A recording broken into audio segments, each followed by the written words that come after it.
동안 경제와 기술을 가장 뜨겁게 달군 뉴스를 빠르게 정리해드리는 테크노믹스 시간입니다. 임나연 아나운서와 함께하겠습니다. 안녕하세요. 네, 이번 주 어떤 기술이 경제를 바꿨을지 한번 살펴볼까요? 네, 말씀드리기 앞서서 세 가지 주제를 먼저 짚고 넘어가겠습니다. 첫 번째 주제부터 소개하겠습니다. 미국 자동차 수입 관세, 그리고 두 번째, 스마트 팩토리 및 생산 자동화, 그리고 마지막으로는 보호 무역주의까지 살펴보시겠습니다.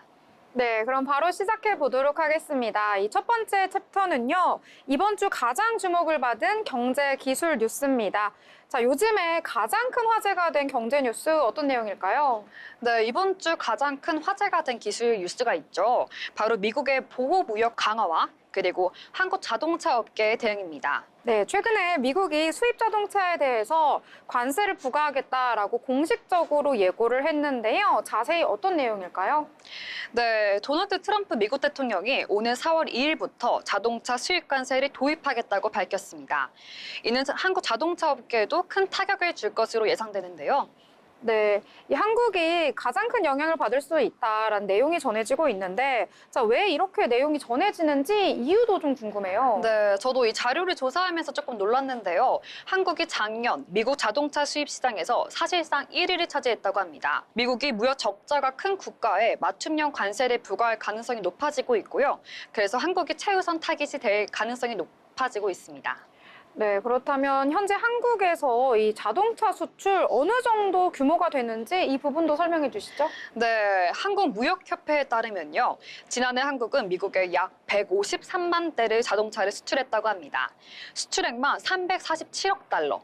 네, 무려 50조 원에 달하고요. 반면 같은 기간 미국산 자동차의 한국 수입은요. 4만 대, 3조 원에 달했다고 합니다. 이 미국과 한국이 FTA를 체결했기 때문에 원래 기존에는 자동차 쪽으로는 관세를 거의 부과하지 않았던 것으로 알고 있는데요.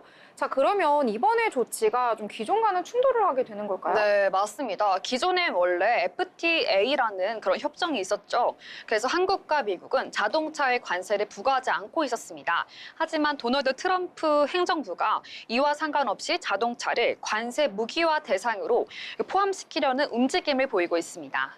네, 이 결국에 한국의 자동차 업계 같은 경우에는요, 이 미국 시장에서 가격 경쟁력을 유지하기가 더욱더 어려워지게 되겠군요. 네, 그렇습니다. 그래서 KB 증권 분석에 대해서 또 말씀을 드리려고 하는데요. 미국이 자동차 수입 관세를 부과한다면요. 10%를 부과한다고 했을 때 현대차 그룹의 영업이익은 약 4조 3천억 원으로 줄어들 것으로 예상이 되고 있습니다. 네. 계속해서 뉴스에서 전해지는 내용인데요. 또 요약해서 보니까 더욱더 심각한 문제다라는 생각이 드네요. 자, 그러면 다음 챕터로 한번 넘어가 보도록 하겠습니다. 자, 이번에는 미국의 보호무역 강화 이 부분에 대해서 이야기해 보려고 하는데요. 이 자동차 기술 혁신 어떤 영향을 미치고 있는지 이 부분에 대해서도 알아볼까요? 네, 미국의 보호무역 강화가 자동차 기술에도 영향을 주고 있죠. 그래서 그 기술들이 어떤 게 있을지 소개하려고 합니다. 먼저 현지 생산을 확대하기 위해서 스마트 팩토리를 도입하고 있고요.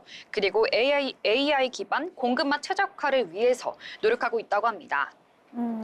미국이 자동차에 관세를 부과하게 된다면 이 한국의 자동차 기업 같은 경우에는 이 미국 안에서 더욱더 생산을 늘려야 한다라는 내용이 전해지고 있는데요.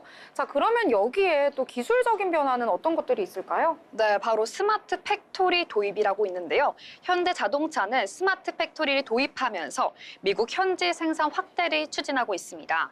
기존 공장보다 자동화된 생산 라인과 그리고 AI 기술을 활용해서 생산성을 높이고 비용을 절감하는 전략이라고 합니다.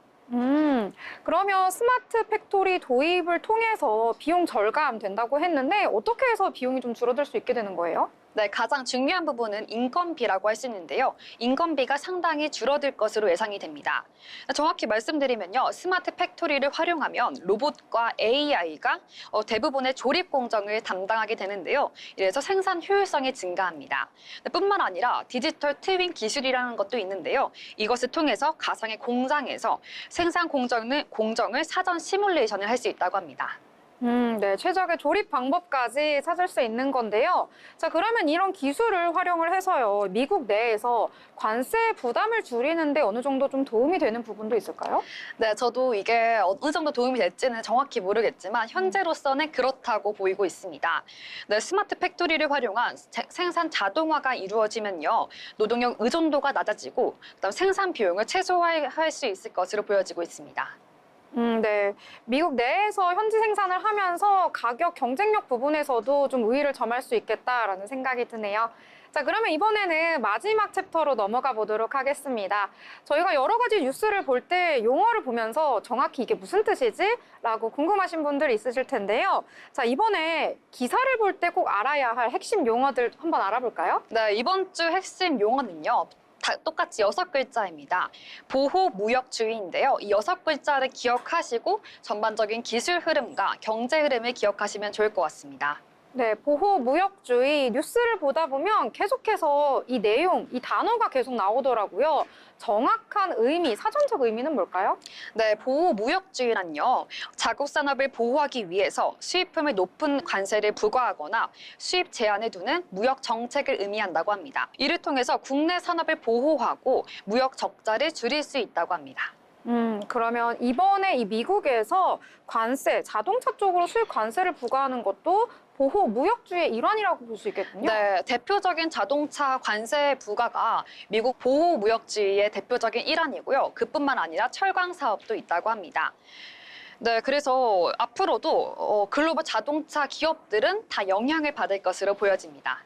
네, 오늘도 기술과 경제가 만나서 흥미로운 이야기들 함께 나눠봤는데요. 오늘 다양한 이야기 나눠봤는데 이 내용들, 포인트만 한번 정리해서 알려주시죠. 네, 저는 오늘 말씀드린 내용 중에서 가장 기억할 것은 똑같이 미국의 보호무역 강화이고요. 이에 따라서 어떻게 대응이 있는지에서 살펴봤습니다. 뿐만 아니라 이에 대응하기 위해서 현대 자동차 기업이 어떻게 변화를 주고 있는지 알아봤는데요. 바로 스마트 팩토리를 기억하시면 좋을 것 같습니다.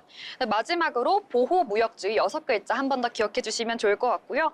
이 뜻은 아까 말씀드렸다시피 자국 무역, 그러니까 자국 국내 기업을 보호하기 위한 일환입니다. 네. 결국에는 이 자동차 업계가요, 이 미국의 보호무역 강화에 대응하기 위해서 이 단순히 공장을 늘리는 것뿐만 아니라 이 AI와 자동차 기술, 자동화 기술을 통해서 효율적으로 생산을 늘려야 한다. 이러한 내용에 대해서 오늘 함께 나눠봤습니다. 맞나요? 네, 맞습니다. 그래서 자동차뿐만 아니라 AI 기반을 활용한 기술, 그리고 글로벌 자동차 무역, 배터리 시장까지 이렇게 골고루 좀 더 지속적인 관심을 가져주시면 좋을 것 같습니다. 네. 지금까지 임나연 아나운서와 함께 기술이 바뀌는 경제 함께 이야기 나눠봤습니다. 함께 해주신 임나연 아나운서 감사합니다.